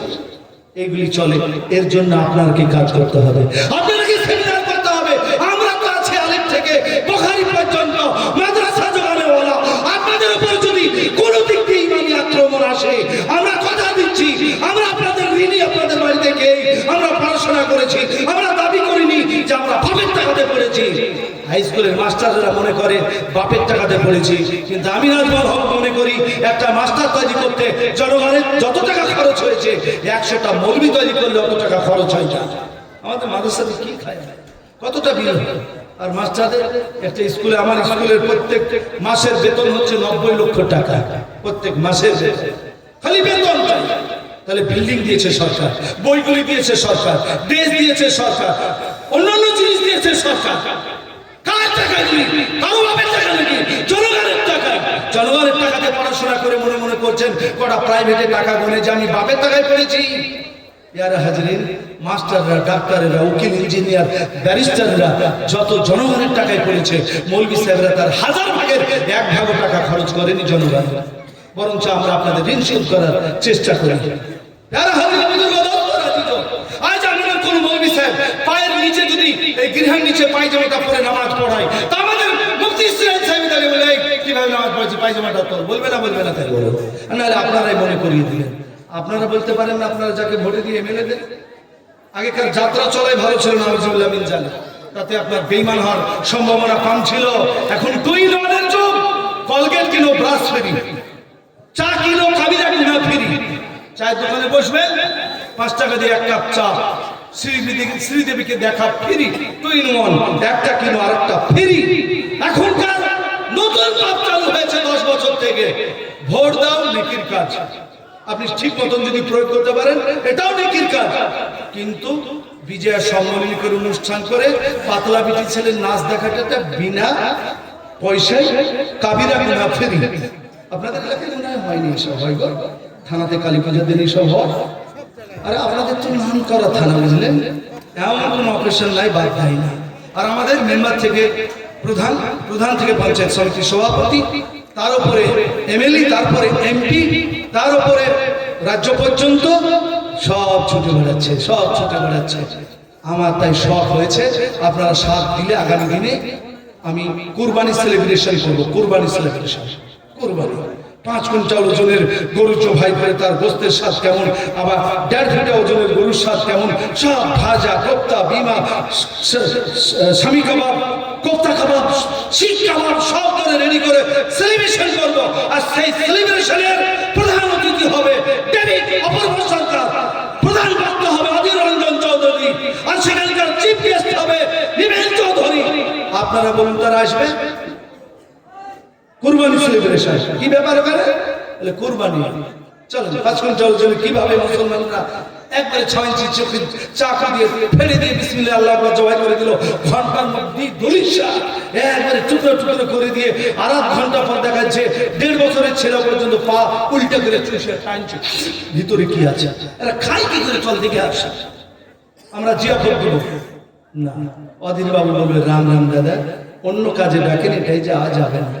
অপূর্ব সরকার বলবেন রাম রাম দাদা, যাওয়া যাবে না, দিদি রাগ করবে, আসবে। আর আমরা এমনই হিজড়া হয়ে গেলাম যে বেটা ছেলের সাথেও থাকা যাবে, বেটি ছেলের সাথেও থাকা যাবে। হিজড়ার তো কোনো জেন্ডার নাই, বেটা ছেলের সাথেও থাকা যাবে, বেটি ছেলের সাথেও থাকা যাবে। ঈদের গাহাতো আগা কাতারে এমপি বলে, এমএলএ বলে, আবার কালী পূজার দিনও আগা কাতারে এমপি বলে, এমএলএ বলে। এর জন্য কবে বলবে আমাদের মধ্যে থেকে কতগুলি ইমাম সাহেব, ইমাম আর ইমাম নেতা হয়েছে, তারা মনে হচ্ছে আমরা ভাতা দিয়েছি আর নিজেকে মনে করছে মমতা ব্যানার্জি। আমার ভাইদের আমি, আমার মতন কেউ নাই। ছবি তোলার জন্য চলে যাচ্ছে থানাতে। আমি আইসির পাশে বসে ছবি তুলছি, আমি ডিএম এর পাশে বসে ছবি তুলছি। এই সাদিন হামেশা নেহি রহেগা, মরতে একদিন হবে। ফেরেশতারা কবরে সাত করার জন্য রেডি হয়ে আছে। মৌলবীদের কুরবানি পেতরা খেয়ে তুমি এই কালী পূজা উদ্বোধন করে বেড়াচ্ছো, নিজেকে পীর বলছো, মুফাসসিরে কোরআন, জালসা প্রধান বক্তা। এদেরকে বয়কট করতে হবে, নাহলে প্রকাশ্যে এদেরকে তওবা করতে হবে, নাহলে আর আমাদের ঈমান বিক্রি করে দেবে বন্ধু। আল্লাহ যে কথা দিয়ে শুরু করেছিলাম ভুলে গেছি, অন্য জায়গায় চলে গেছি। আসলে আলটপকা মৌলবী হলে যা হয়, আমি আসলে বলছিলাম পৃথিবীতে আমাদের কাছে শ্রেষ্ঠ গ্রন্থ কি? আল কোরআন। বলেছিলেন শুরুতে, ওটা নিয়ে গিয়ে এতদূর চলে গেছে। তা আল্লাহ রাব্বুল ইজ্জত বলছেন কোরআন এত পবিত্র গ্রন্থ, কোরআন পড়লে পরে শয়তান এমনি পালায়, তবু আল্লাহ তাআলা কোরআনই বললেন। খুব গুরুত্ব দিবেন। ফায়দা, আচ্ছা এটা বলার আগে আরো দুটো কথা বলে ফেলি, যেটা ভয়ে ভয়ে বলছিলাম, বললাম না, মনে আছে আপনাদের? তা আপনারা আমার একটা সোজা করলে এই দিকগুলি হচ্ছেন সব আমার বামে আছেন, আর এখান থেকে সোজা করলে এই দিকগুলি সব ডানে আছেন। আমার কল্পনাতে আপনাদেরকে ডানপন্থী ধরলাম, আর আমার কল্পনাতে এগুলি হলেন আমার বামপন্থী। বামপন্থী মানে লেফটিস্ট বা সিপিএম টিপিএম ধরেন না, আর ডানপন্থী মানে টিএমসি আর কংগ্রেস ধরেন না, একটু মনে করে নেন। এবার আপনারা একটু সাহস দিয়েছেন, বলবো দেখেন আপনাদের কাছে জীবনী হাদিস কোরআন কারিমুজ্জামান সাহেব আসবেন, সাহাবাদের জীবনী ওনার মতন ভালো কেউ শোনায় বলে আমার দ্বিতীয় বক্তা জানে, এত ভালো শোনায়। তো শুধরানোর জন্য আমি নাজমুল হক আর সাহাবাদের জীবনী বলছি না। যারা রাজনীতি করে, আমার ডানে ডানপন্থী আর বামে বামপন্থী, দুই পন্থী দুটো উদাহরণ বলবো, সেখান থেকে একটু ভালো হওয়ার চেষ্টা করেন। কোরআনের কথা বলছি না, সাহিত্যের কথা বলছি না। আপনারা রাজনীতি করেন, রাজনীতির লোকের কথা বলছি। যে যাক, নাজমুল হক সাহেবরা যখন বললো তো ওর আদর্শটাই মেনে নিই। বলবো জ্যোতি বসু লোকটার নাম জানেন? জ্যোতি বসু, সিদ্ধার্থ শঙ্কর রায় কংগ্রেসের মুখ্যমন্ত্রী, মনে পড়ছে না? সত্তার সাহেবদের আমলে, মরহুম সত্তার সাহেব। সিদ্ধার্থ শঙ্কর রায় জ্যোতি বসুকে, বিধানচন্দ্র রায়, এনারা জ্যোতি বসুকে জ্যোতি বলতেন। কি বলতেন? জ্যোতি। একে অপরের বাড়ি যেতেন। আচ্ছা, আপনাদের মিলার মস্তাকে চাঁদে যাওয়ার কথা মনে আছে? চাঁদে জ্যোতি বসু এই চাঁদে যাওয়ার টিভিতে দেখেছিলেন। আপনারা যারা রাজনীতি করেন বলতে পারবেন কোথায় যে টিভিতে দেখেছিলেন? আমি নাজমুল হক বলছি, তিনার বাড়িতে টিভি ছিল না। তিনি গেছিলেন শ্রীমতী ইন্দিরা গান্ধীর বাড়িতে, দিল্লি উড়ে গেলেন যে নীলার মস্তকের কথা শুনতে হবে, চাঁদে কি বলছে, দৃশ্যটা কেমন, কিভাবে মানুষ চাঁদে পৌঁছায়। তার বাড়িতে গেলেন, একবারে হাতাম ডানপন্থী হচ্ছেন কংগ্রেসের প্রধানমন্ত্রী শ্রীমতী ইন্দিরা গান্ধী, আর এখানে সিপিএম এর মুখ্যমন্ত্রী হচ্ছেন নীলার এই জ্যোতি বসু, পরিবর্তিত হলেন কিন্তু লেফটিস্ট নেতা। কি মিল ভিতরে। চলে গেলে বললেন আমি আসছি। শ্রীমতী ইন্দিরা গান্ধীর বাড়িতে জ্যোতি বসু গিয়ে দেখেছিলেন টিভিতে নীলার মসজিদের আওয়াজ, তাদের কেমন মিল ছিল। এখন আমরা বাপরে খালি ইদিকার ইদিক কষাকষি হলে খালি শখে দিয়ে ঘুরে বেড়াচ্ছি, তখন উড়িয়ে দেবো কখন, বলছে তখন উড়িয়ে দেবো কখন, যা যেতে পারবে সে তাকে উড়িয়ে দিবে।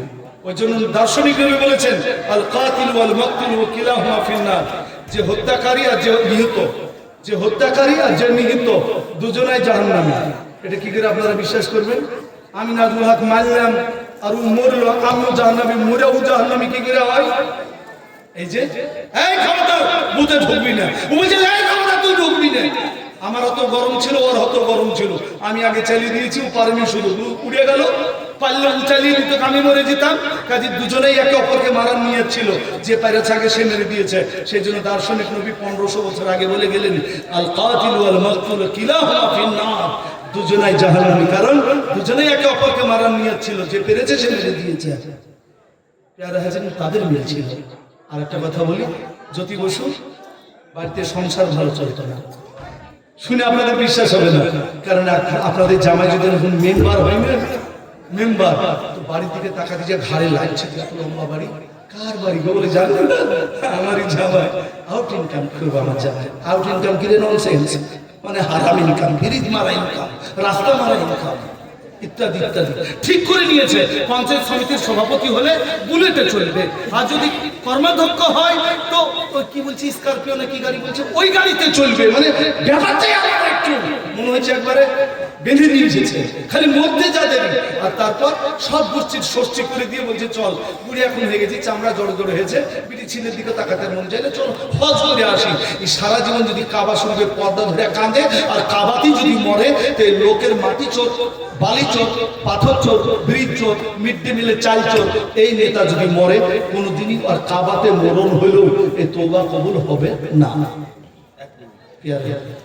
ভাই, কমিটির সিদ্ধান্ত আছে খাবার ছাড়া কোনো দোকান বসবে না। আপনারা অনেকে বইয়ের দোকান বসানোর চেষ্টা করছেন, বিশৃঙ্খলা তৈরি হয়েছে। আপনাদের অনুরোধ জানাচ্ছি, খবরদার দোকান বসাবেন না, কোনো কিছু হয়ে গেলে আপনারা নিজেরাই দায়ী থাকবেন। কমিটির ছেলেরা আপনাদেরকে অনুরোধ জানাচ্ছে, আপনারা তবু বিশৃঙ্খলা করছেন। খাবার ছাড়া কোনো দোকান বসবে না, তারপরেও যদি আপনারা বসেন, আপনাদের কিছু হয়ে গেলে আপনারা দায়ী থাকবেন। প্যারা হাজিরে বুজুর্গ দোস্তরা জিজো, তো জ্যোতি বসু তখন বিরোধী দল নেতা, বাড়িতে ঠিক খাবার হয় না, অর্ধেক টাকা দিয়ে দিতে হয় দলকে। তো সিদ্ধার্থ শঙ্কর রায় বলছেন, কাকে? বিধানচন্দ্র রায়কে। আর জানেন জ্যোতির বাড়িতে ঠিক খাবার হয় না, তাই ওর স্পেশাল ক্যাটাগরিতে ভাতা বাড়াতে হবে। বলে রে এই খবর তো আমাকে কেউ জানায়নি। বিধানচন্দ্র রায় কংগ্রেসের মুখ্যমন্ত্রী, বিরোধী দল নেতা, লড়াই খুব রাজনীতির ময়দানে 700 টাকা ভাতা বাড়ালেন। আদর্শ হলো একটা, কিন্তু জ্যোতি বসু পরের দিন জানিয়ে দিলেন আপনারা 700 টাকা আমার জন্য বাড়িয়েছেন, তার জন্য সাধুবাদ, থ্যাংক ইউ ভেরি মাচ, কিন্তু এই টাকা আমি নেব না, কারণ ভারতের এরকম কোনো স্পেশাল ক্যাটাগরিতে ভাতা বাড়ানোর নিয়ম নাই। কারণ আমরা যারা রাজনীতি করি এই সততাটা নিতে পারি না। আমরা এখানে কি পাবো না, খালি একবার লাগিয়ে এলেন। মুজাফর আহমদ খা গাছতলায় শুয়ে আছেন 5 জনাকে নিয়ে জঙ্গলে, পুলিশের ভয়ে, একদিন খাবার না, 24 ঘন্টা খাওয়া না। পরের রাত্রি সাথীরা বলছে, স্যার আপনার কাছে তো বেশ কিছু টাকা আছে, ওই টাকাটা ভেঙে খাবার দাবারের ব্যবস্থা করলে হতো না।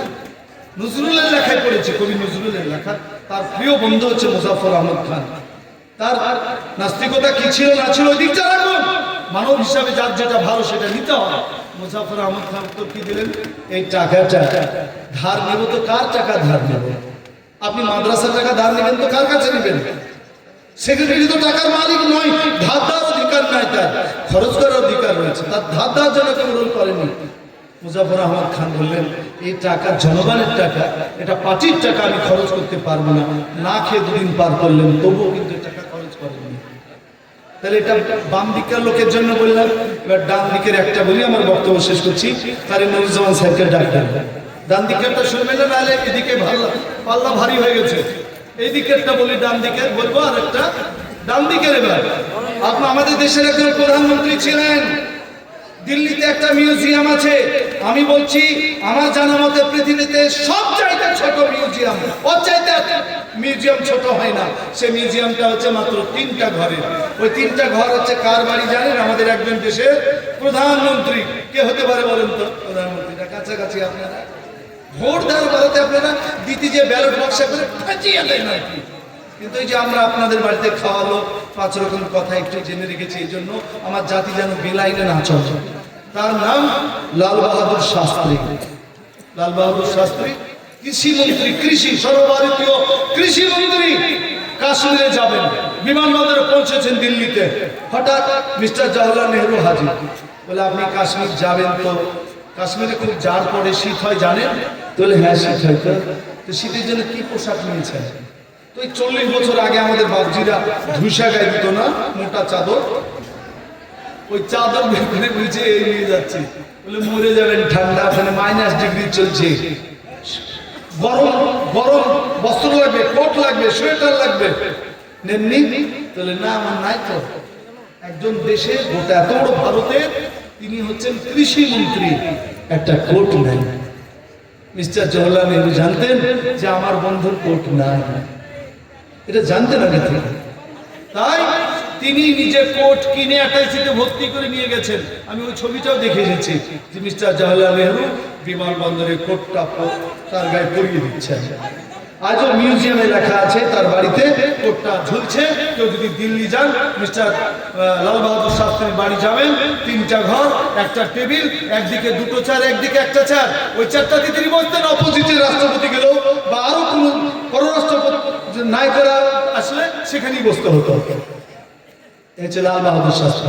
শেষটা কি? তিনি যখন প্রধানমন্ত্রী হলেন, সরকার গাড়ি দিয়েছে। এখন আমাদের প্রধানমন্ত্রী মোদিজি না, 56 ইঞ্চি বডি আর কি, বুলেট রকেট। 7,500 কোটি টাকার বিমানে চড়েন, মনে রাখবেন।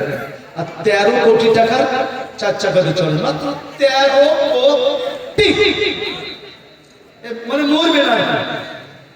লাল বাহাদুর শাস্ত্রী প্রধানমন্ত্রী, তখনকার দিনের অ্যাম্বাসেডার। সরকারি অফিসে যান, বাড়ি আসেন, নামিয়ে দেয়, গাড়ি ঘুরিয়ে চলে যায়। মেয়ের বাড়িতে যায়, রিক্সায় যায়। বিয়ে বাড়িতে যায়, রিক্সায় যায়। আত্মীয় বাড়িতে যায়, রিক্সায় যায়। মিলিটারি বলেন, স্যার আপনারা আমার বডিগার্ড, আমরা থাকবো 4 চাকার, আপনি রিক্সাতে এটা হতে পারে না, আপনাকে 4 চাকায় চলতে হবে। 4 চাকা আমার না। লাল বাহাদুর শাস্ত্রী বলছে 4 চাকা আমার নেই। আর আমরা সামান্য মৌলানা, আপনাদের টাকাতে আমরা 4 চাকাতে চলি। বলছিল যে বাপের টাকায় চলি, আপনাদের টাকায়। তাই দেশে এত গোলমাল না হলে হয়তো কিনতাম না, আপনাদের টাকায় চলি। লাল বাহাদুর শাস্ত্রী চড়বেন না, বলে না, সরকারি কাজে যাব তো সরকারি গাড়ি ব্যবহার করব, নিজের কাজে যাব তো সরকারি গাড়ি ব্যবহার করব না। বলুন সাহাবাদের সাথে জীবনী মিলছে কিনা একবার দেখেন। ইমানের প্রশ্ন আলাদা, আদর্শ কাকে বলে? রাষ্ট্রপতি ডেকে পাঠালেন যে আপনি দেশের সম্পদ, আপনি প্রধানমন্ত্রী, পাকিস্তানের সঙ্গে যুদ্ধ চলছে, যে কোনো সময় বড় দুর্ঘটনা ঘটে যেতে পারে, আপনি গাড়িতে চলুন। বলে আপনি লিখে দেন যে আমি প্রধানমন্ত্রী, ব্যক্তিগত কাজে সরকারি গাড়ি ব্যবহার করা যাবে, এটা রাষ্ট্রপতি লিখে দিলে আমি ব্যবহার করতে পারি। রাষ্ট্রপতি চোখ মুখে কলম দিয়ে ভাগলেন। বলে তাহলে শুনুন, আপনাকে গাড়ি কিনতে হবে। বলে টাকা নেই। যে তা বুঝি না, আপনি দায়িত্ব নিয়েছেন, আপনাকে কিনতে হবে। শুনুন বন্ধুরা, শিক্ষিত যুব সমাজ, পলিটিক্যাল লোকেরা, লাল বাহাদুর শাস্ত্রী তদানীন্তনকালে 6100 টাকা পাঞ্জাব ন্যাশনাল ব্যাংকে লোন করে 4 চাকা কিনলেন। মারা গেলেন, তবু তিনি 100 টাকা ঋণী ছিলেন, শোধ হবে। তাহলে আমরা যারা এই লাইনে চলছি, তারা এই খালি চল যাই, বিজয়া দশমীতে যাই, অমুক যাই, ফিরির গুনালিতে যাই, কাউকে তাড়াতে যাই, মারাতে যাই, মালাচন্দনে যাই, আমরা কি ভালো আদর্শের জায়গায় পাবো না? তা আল্লাহ রাব্বুল ইজ্জাত, জি আল্লাহ রাব্বুল ইজ্জাত বললাম কি যে তার গ্রন্থ মুকুট আল কোরআন আপনাকে আমাকে সতর্ক করলেন। আমরা জানি কোরআন পড়লে শয়তান পালায়, তবু আল্লাহ তাআলা বলছেন ফাইদা কারাতাল কোরআন ফাসতাইদ বিল্লাহি মিনাশ শাইতানির রাজিম। তোমরা যখন কোরআন পড়বে আউযু বিল্লাহি মিনাশ শাইতানির রাজিম বলো, আউযুবিল্লাহি মিনাশ শাইতানির রাজিম মানে আল্লাহ আমি তোমার কাছে বিতর্কিত শয়তানের কাছ থেকে সাহায্য চাইছি। শয়তানের সাহায্য চাই, আল্লাহ তাআলা এটা গ্যারান্টি দিলেন, লাইসা লাহু সুলতানু আলাল্লাযিনা আমানু।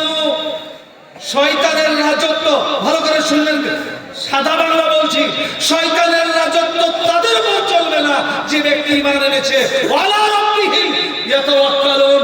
আর যারা আল্লাহর প্রতি বিশ্বাস করে, ভরসা করে, তাদের প্রতি শয়তানের রাজত্ব চলবে না। বলেন আলহামদুলিল্লাহ। কাদের উপরে চলবে শয়তানের রাজ্য? ইন্নামা সুলতানুহু, তার রাজত্ব চলবে ওই ব্যক্তির প্রতি আল্লাযিনা ইয়াতাওয়াল্লাউনা, যে ব্যক্তি আল্লাহর কাছ থেকে মুখ ফিরিয়ে নেবে, ওহুম বিহি মুশরিকুন, আর আল্লাহর সঙ্গে যারা শিরক করবে তাদের প্রতি শয়তানের রাজত্ব চলবে। প্যারা হাজির বুজুর্গ দোস্ত রাজিজ, এই মহামান্য গ্রন্থের প্রকৃত কালচার এবং চর্চা করার জন্যই আপনারা এই মাদ্রাসা গড়ে তুলেছেন। আর এই মাদ্রাসাতে আপনারাই দান খায়রাত করে, আমরা না সরকারের, না আমরা বিডিও অফিসে মিড ডে মিলের জন্য ধর্ণা দিয়েছি, না সরকার কোনোদিন দেয়। আমি নাজমুলাকে মাদ্রাসাতে পড়াশোনা করেছি। আজ এই মাদ্রাসার ঘরগুলি খুঁজুন, বাংলা বই পাবেন না। আইসিডিএস যারা মানে পড়ায়, কতদিন পড়ায় বাংলা, তাও সেখানে সরকার মিড ডে মিল দেয়, চাল ডাল দেয়, তাদের ভাতা দেয়। তা এরকম বাংলাটা আমাদের এই মাদ্রাসায় হয় না? আমি নাজমুলা মাদ্রাসায় পড়ে মৌলবি হয়েছে, 9-এ ভর্তি হয়ে 9-এ আমি ফার্স্ট হয়েছি, 12-এও ফার্স্ট হয়েছি আমার স্কুলে, আমি আমার ক্লাসে, আমার ইউনিভার্সিটিতেও আমি ফার্স্ট হয়েছি আল্লাহর রহমতে, আপনাদের দোয়াতে। এই বাংলাটা 8 পর্যন্ত এই মাদ্রাসাতেই পড়েছি, তবুও কোনো বিগ্রহ মনে হয় না যে আজকে দারদারাতে 200 ছেলে আছে, ওরাও বাংলা ইংরেজি পড়ায়, লে 6 কুইন্টাল চাল নিয়ে যা, 4 টিন তেল নিয়ে যা, ওরাও দেয় না। আর আমরাও কোনোদিন আদায় করে মনে করে বিডিও অফিসে ঘুরে বেড়াই না। আর মারতে এদের কাছেও করবো না, আপনাদের কাছে যাবো পেঁয়াজ নিতে, আপনাদের কাছেই চাল যাবো, চাল ডাল নিতে, আমার কওমের কাছে, আমার সমাজের কাছে যাবো। আমরা আমাদের টাকা দিয়ে মাদ্রাসা চালাবো, জোরে বলবো ইনশাআল্লাহ। চালাবো কিনা চালাবো, বলবো ইনশাআল্লাহ। প্যারে হাজির, তা আমাদের আগে আব্দুর রাজ্জাক খুব সুর করে চাইলে বলে দিলেন, নুরুজ্জামানও খুব সুর করে চাইলেন বলে দিবেন। তা আমিও তো ফাটা কণ্ঠে বলতে গিয়ে আমার ভিতরকার গেঞ্জিটা ভেজে থুপ হয়ে গেছে। তা আপনাদের কাছে আমিও 2-4 টাকা নিতে মন চাইছে। তা আপনাদের মাঝে কেউ যদি রুমাল নিয়ে যায় বা আপনাদের কাছে কিছু আছে, আল্লাহ রাসূল সাল্লাল্লাহু আলাইহি ওয়াসাল্লাম হাদিসে বলেছেন, আল মুসলিমু কাশাজারাতিন নাখলা, মুসলমান হচ্ছে খেজুর গাছের মতো। খেজুর গাছকে গত বছর কেটেছেন, পশ্চিম দিক রস দিয়েছে, আবার শীত এসে গেছে, পূর্ব দিক কাটেন, তবুও রস দিবে। আবার যখন ফল হবে খাবেন, তা কাজ দেবে। আবার যদি মনে হয় গাছটা বুড়ো হয়ে গেছে, পাতা কাটবেন, তাও বিছানার কাজ দেবে। আর গোড়া পেরে কাটলে কড়ি বড়দার কাজ দেবে।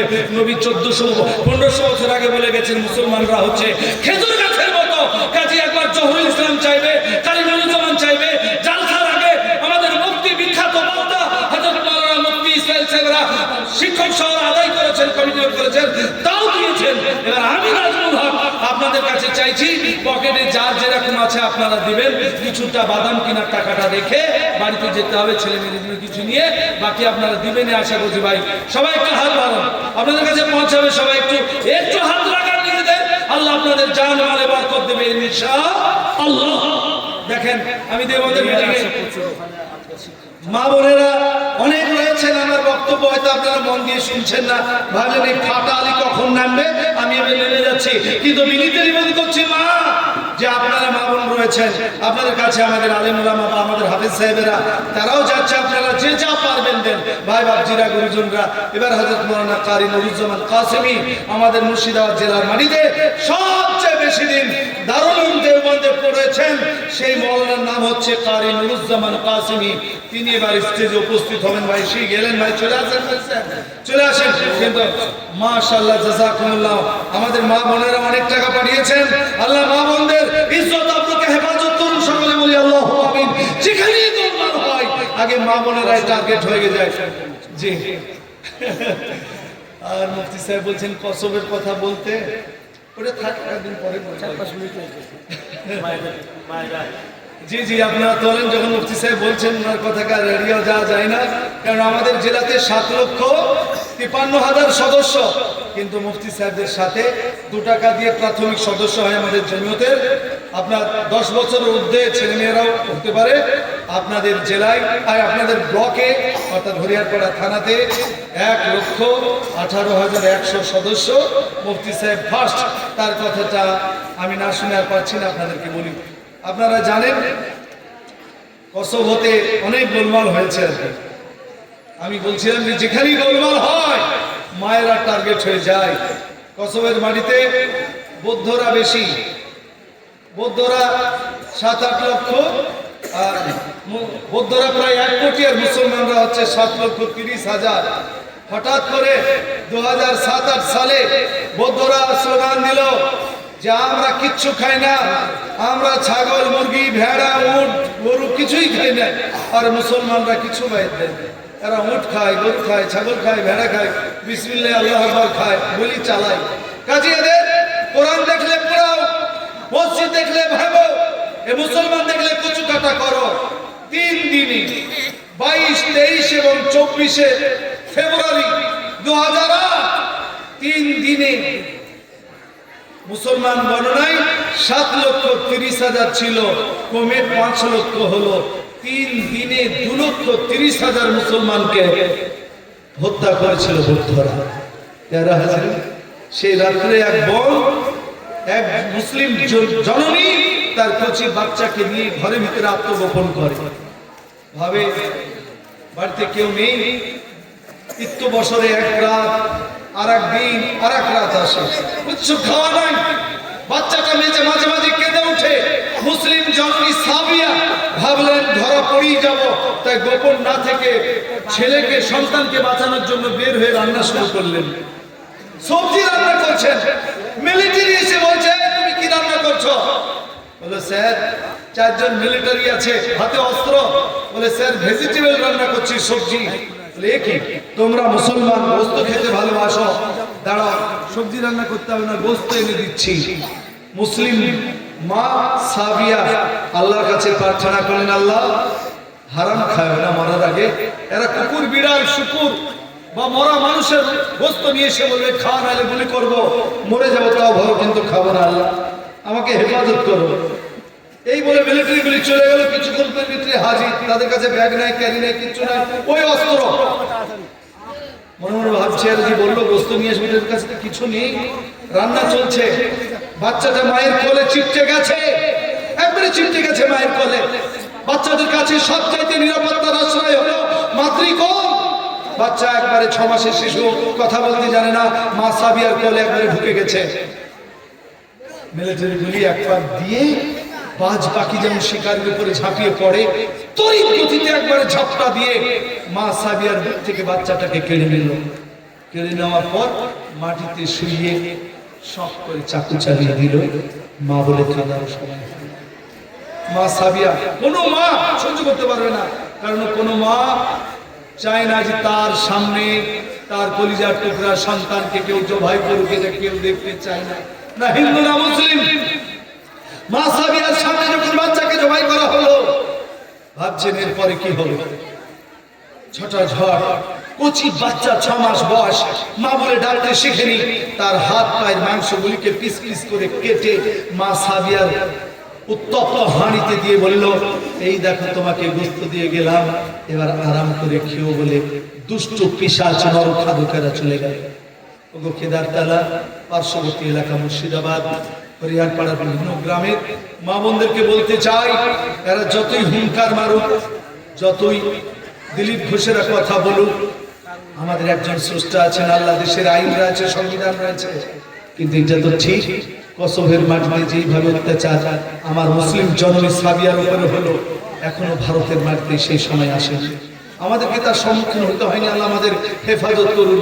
সেই মা বোনদের কাছে বিনীত নিবেদন, যেখানেই সমস্যা মা বোনদের প্রতি সর্বপ্রথম আক্রমণ বেশি হয়, তাদের ইজ্জত ছিনিয়ে নেওয়া হয়, বেইজ্জত করা হয়, ইজ্জত লুটে নেওয়া হয়।